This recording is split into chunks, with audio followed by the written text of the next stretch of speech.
I should have noticed something was wrong when he left the reception for just a minute with his phone in his hand and that familiar nervous twitch in his jaw. But I didn't ask. I was too busy smiling for pictures, accepting compliments on the dress, and trying to believe I was living the happiest day of my life. It wasn't until later, well after the champagne had been poured and the cake had been cut, that I saw her. Standing near the back of the ballroom, wearing a pale blue dress that stood out against the sea of guests in beige and gold. His ex. The one he swore he hadn't spoken to in over a year. She shouldn't have been there at all. But there she was, smiling. Not the polite kind, but the kind that knows something you don't. And then I saw it, a glint of silver and stone hanging around her neck. I recognized that necklace immediately. A diamond pendant he once showed me years ago on his phone, saying he wanted to buy it for someone important someday. I remember smiling back then, thinking maybe he meant me. Now I knew he hadn't. Because he bought it for her and gave it to her on my wedding day. While I was standing in white lace, saying I do, he was handing closure, or something worse, to a woman who should have never had a front row seat to our beginning, ****. I tried to keep smiling. I really did. But once you see something like that, it doesn't unsee itself. I looked back at him, my new husband, laughing with his groomsmen like nothing had happened. My stomach twisted, but I kept walking, kept thanking guests for coming, kept hugging people who said we looked perfect together. And all I could think about was how far I had come to be standing in that white dress. How many compromises I had made. How many quiet instincts I had silenced just to get to this aisle. I remembered the fights we never resolved, the late night texts I wasn't supposed to see, the apologies that sounded more like rehearsed speeches. I had convinced myself this was love, messy, imperfect, but worth it.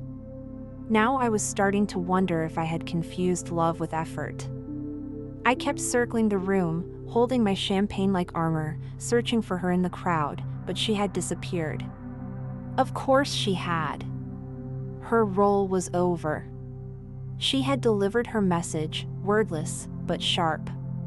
And I was left standing in a room filled with applause, with a man who swore he had chosen me, while secretly keeping a piece of his past polished and waiting.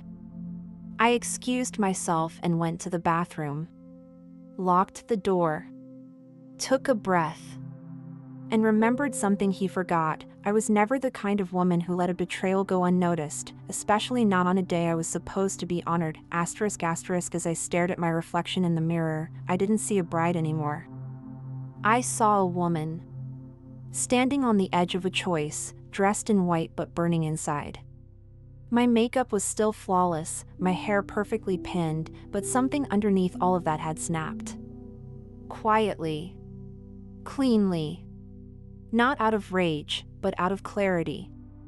That necklace around her neck wasn't just jewelry. It was proof. Proof that even in the most sacred moments, he couldn't choose fully. Couldn't let go completely. And that meant he hadn't really chosen me. Not the way I needed. Not the way I deserved. I reached into my clutch and pulled out the envelope I had carried all day, not because I planned to use it, but because part of me knew I might need it. The prenup. He hadn't read it. He signed it in a rush, weeks before the wedding, too distracted by seating charts and bachelor parties to care about the fine print. But I cared. I wrote every word with the kind of focus only a woman betrayed before can have. I slid the envelope into the inside pocket of my dress, looked at myself one last time, and smiled, not with joy, but with power. If he wanted to play games with his past, then I would remind him what it means to underestimate someone who knows exactly what she's worth. The wedding might have been his stage, but the next act would be mine. The morning after the wedding, he was all charm and comfort, bringing me coffee in bed, kissing my shoulder like nothing had cracked. He didn't mention his little disappearance at the reception. Didn't say a word about her. And I didn't ask. Not yet.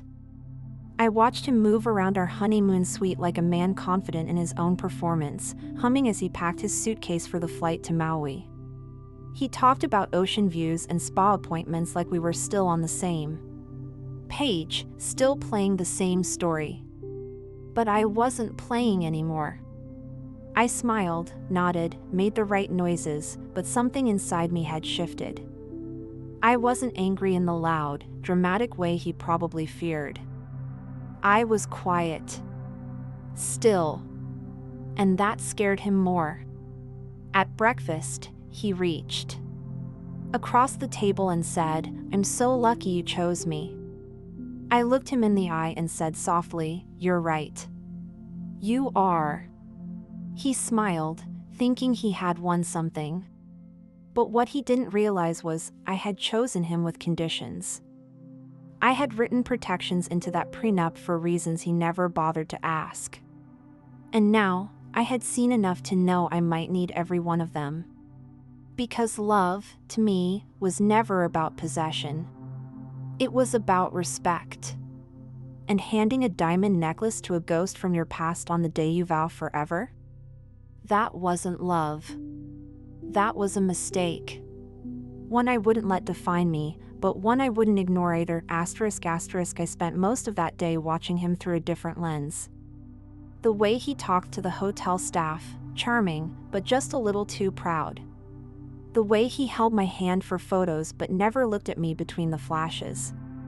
Everything suddenly felt rehearsed, like I was standing inside a stage play I had memorized. Without realizing, I kept waiting for a flicker of guilt, a moment of honesty, anything to suggest he knew what he'd done, but it never came. He laughed easily, kissed me in front of strangers, called me his wife like the title made. Everything real. But I knew the truth now. I wasn't his beginning, I was a trophy for something unfinished. He didn't want to build a life, he wanted to decorate it. And somewhere along the way, I had let myself believe that being chosen was the same as being loved. That evening, I walked along the beach alone while he napped, his phone face down on the nightstand like it always was. The waves crashed in slow, steady patterns, and the wind tangled my hair, but I didn't fix it. I just stood there, letting the ocean remind me how small this moment was in the grand picture of my life. And in that stillness, I made a decision. Not to leave. Not yet. But to stop waiting for him to do the right thing. I had already done mine when I signed a prenup that protected not just assets, but my future peace. Back in the room, I found him asleep, one arm draped over the edge of the bed, the TV still playing some documentary he pretended to care about. I sat beside my suitcase and quietly opened the zipper, not to pack, but to think. Inside was the envelope, untouched, tucked beneath a silk robe. I pulled it out and held it in my hands, tracing the fold, remembering the hours I'd spent with my lawyer drafting every line. He told me it was smart. That it wasn't about distrust, it was about clarity. And now, clarity was all I had left. I walked over to the nightstand and gently placed the envelope on top of his phone. A symbol, not a scene. I didn't yell. I didn't cry. I didn't even wake him. I just left it there like a mirror he would eventually have to face. Because what I needed wasn't revenge. It was recognition. The kind that doesn't ask, why? Did you do this to me? But instead says, I see it now, and I won't carry it. He had made his choice, whether consciously or carelessly, and I had made mine, to honor myself above the illusion. As I stood at the window and looked out at the waves again, I didn't feel broken. I felt awake. Sometimes, power doesn't come from confrontation. Sometimes, it comes from walking back into the world with both eyes open, and the silent promise that you'll never sleepwalk through love again, asterisk. The next morning, he woke up to an empty nightstand and a folded envelope resting where his phone used to be. I watched from the chair across the room as he blinked, sat up slowly, and reached for it with that same casual confidence he used to. Sign it weeks ago, without reading. This time, though, he opened it. I could see his eyes move line by line, his brows tightening with every paragraph. And still, I said nothing. I didn't need to. Everything I wanted to say was already printed. There in clean, legal language. He looked up, searching my face for softness, for forgiveness, for the version of me who would make it all okay. But that version of me wasn't sitting there anymore. She had outgrown this room, this pattern, this silence. You never told me you actually filled it out, he said, voice barely above a whisper. I stood up, calm, collected, and walked toward the window. You never asked, I replied. There was no rage in my voice, only truth. The kind that no longer needed permission to be heard. The prenup wasn't a threat. It was a mirror. And now that he had read it, he could finally see the woman standing in front of him, not the bride he thought he could mold, but the partner he underestimated. I had spent months preparing to become someone's wife.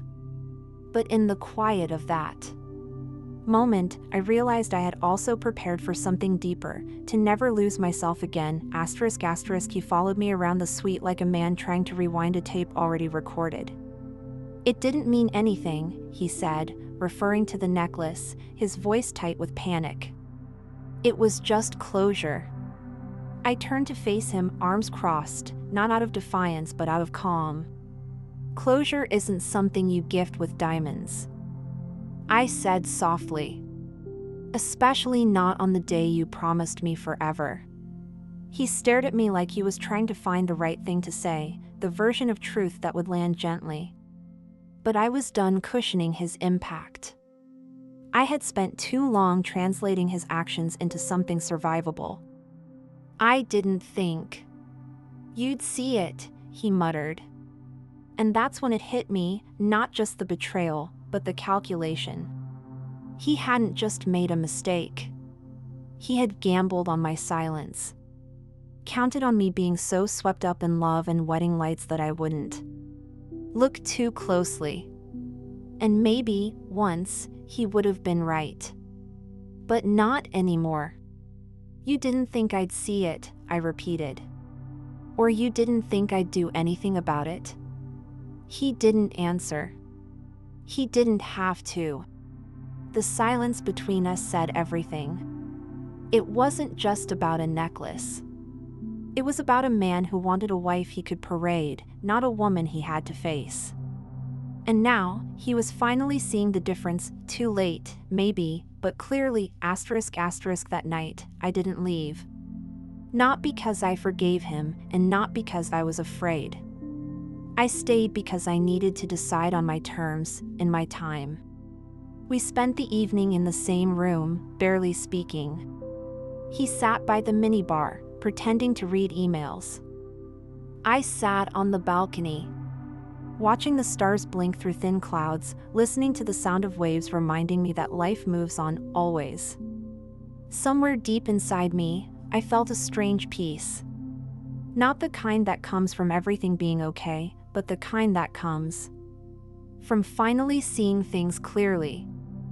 I had given him my trust, and he had spent it on someone who lived in his rearview. Now, all I had left was choice. And that, I realized, was more powerful than anything he could take from me. Before bed, I folded the prenup back into its envelope and placed it inside my suitcase, not as a threat, but as a promise to myself. A reminder that I had never needed a dramatic exit to reclaim my strength. I only needed the truth and the courage to act on it. As I turned off the lights and lay down beside him, he whispered, "Are we going to be okay?" I didn't answer. Because in that moment, it wasn't about us anymore. It was about me. And for the first time in a long time, I felt like that was enough to sleep peacefully through the night, ***. In the days that followed, he tried to go back to normal. Breakfasts on the balcony. Jokes he knew used to make me laugh. Little gifts left on the bed like peace offerings. But normal had left the room the moment I saw that necklace. And no matter how many times he smiled or held my hand, I couldn't unsee what I had seen. I went through the motions like someone finishing a chapter they no longer cared about. The honeymoon felt like a movie set now, sunshine, palm trees, and polite conversations. Every time he said "I love you," I nodded. But the words hung in the air like wallpaper I no longer liked. I kept waiting for him to ask me how I felt, what I needed, what I planned to do next. But he never did. Because asking would mean acknowledging what he did. And acknowledgement would mean accountability. So he filled the silence with distractions, photos, plans, let's not ruin the trip. But it was already ruined, not by one moment, but by every time he counted on me not to notice. What he didn't realize was that I had stopped needing answers. I had stopped waiting for the apology that would make it all make sense. Because now, I wasn't looking to fix us. I was learning to listen to me. And what I heard was a quiet voice that said, "Don't run. Don't yell. Just choose, clearly, calmly, and without apology, ***. One morning, while he was still asleep, I went for a walk alone. The resort paths wound through palm trees and stone fountains, and I followed them. Without knowing where I was going, I ended up at a small overlook above the sea. The water was still, soft blues and greens melting into each other like the sky forgot where it ended. I sat on a bench and just breathed. No phone. No expectations. Just me. And in that silence, I realized something simple but life-changing: I wasn't broken. I wasn't weak for staying through the end of the honeymoon. I was aware. I had spent years believing strength had to look like walking away fast, like slamming doors and burning bridges. But strength, I was learning, could also look like stillness. Like staying long enough to hear yourself clearly before making any decision. I thought of the girl I used to be, the one who would have begged, explained, overcompensated just to keep the illusion alive. But she was gone now. In her place was a woman who understood that self-respect doesn't scream, it whispers until you finally listen. I didn't know exactly what I would do yet. But I knew this: I would never let anyone make me feel invisible. Again, not with a necklace, not with silence, not with love that only worked when I stayed quiet. That morning, I didn't come back to the room looking for him. I came back to myself. And that changed everything, ***. That night, I began packing. Slowly. Quietly. Not in anger, not in secret, but in truth. He was in the shower when I folded my clothes, slipping each item into my suitcase with care. I wasn't running. I wasn't escaping. I was choosing. He came out, towel around his waist, hair dripping, and froze when he saw the open suitcase. "What are you doing?" he asked, panic flashing across his face. I turned to him calmly. "I'm going home." The words didn't shake. They didn't rise. They landed. He stepped closer, searching my face. "We can work through this." It was a mistake. I should have told you. I nodded slowly. Yes. You should have. But the mistake isn't what ended this, it's what revealed it. He didn't understand. Or maybe he did and just didn't know how to stop me. And that's when I realized, for the first time in our relationship, he couldn't control the outcome. He couldn't charm his way out of it, couldn't silence me with sweet words or future promises. Because I had already learned how to hear myself louder than him. I zipped the suitcase and stood tall. There were no tears, no slamming doors, just the soft click of the handle rising. He reached out to stop me, but I stepped back. "You gave a diamond to the past," I said, voice low but certain. "I'm giving my future to someone who deserves it." He blinked, confused. "Who?" I smiled gently. "Me." I landed back home just before sunrise. The airport was half asleep, all metal chairs and blinking lights, and I walked through it with nothing but a carry-on and clarity. No one was waiting for me at baggage claim. No one was tracking my arrival. And for the first time in a long time, that felt like freedom, not loneliness. The taxi ride was quiet. I stared out the window as the city woke up, buildings turning gold in the morning light. It felt symbolic, like I was arriving not just in a place, but in a version of myself I hadn't seen in years. When I unlocked the door to my apartment, the one I had kept, just in case, I didn't cry. I didn't collapse. I hung my coat, opened a window, and made tea. Simple things. Things that belonged only to me. The air inside was still, but not empty. It felt like possibility. I sat at the kitchen table and opened the prenup one last time, not to review it, not to use it, but to fold it carefully and place it in the back of a drawer. Because I didn't need it anymore. Not because it wasn't valid, but because I was. The moment I chose myself, I no longer needed proof. The truth had already spoken.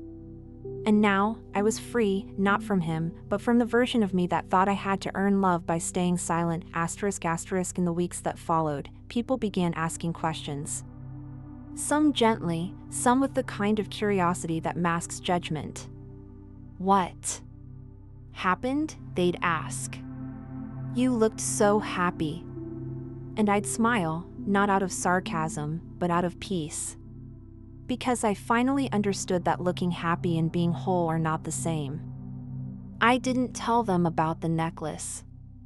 I didn't tell them about the prenup or the quiet unraveling. I simply said, I came back to myself, and that was enough. I started rebuilding my days from the inside out. Small rituals.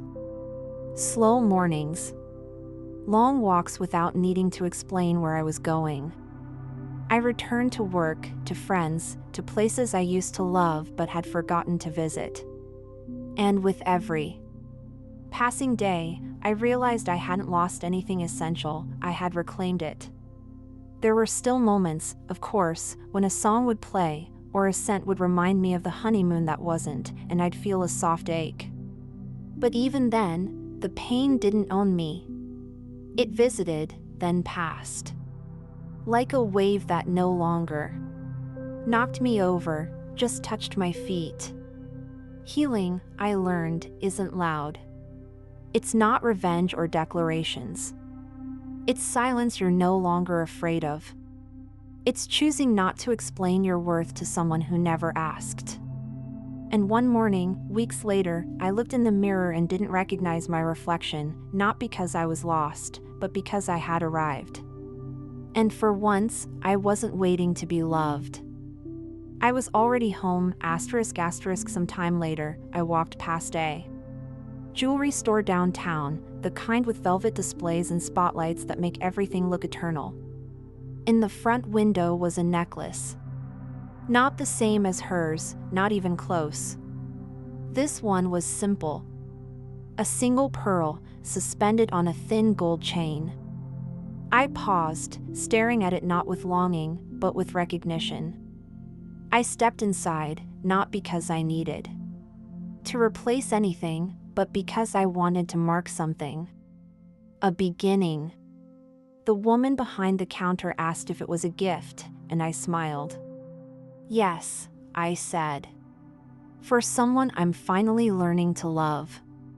She wrapped it carefully, and I carried it home like a quiet promise. That night, I opened the box and fastened the necklace around my own neck. No ceremony. No audience. Just me and the mirror. And for the first time, I saw a woman who didn't wait for others to choose her, because she had already chosen herself. The necklace wasn't expensive, but it was mine. No strings attached. No hidden messages. Just a reminder that strength doesn't always roar. Sometimes it whispers, never again. I poured a glass of wine, lit a candle, and wrote one last thing in my journal. He gave diamonds to the past. I gave truth to the future. And with that, I closed the page, exhaled deeply, and stepped fully into a life that didn't begin at the altar, but in the moment I stopped asking for permission to live it.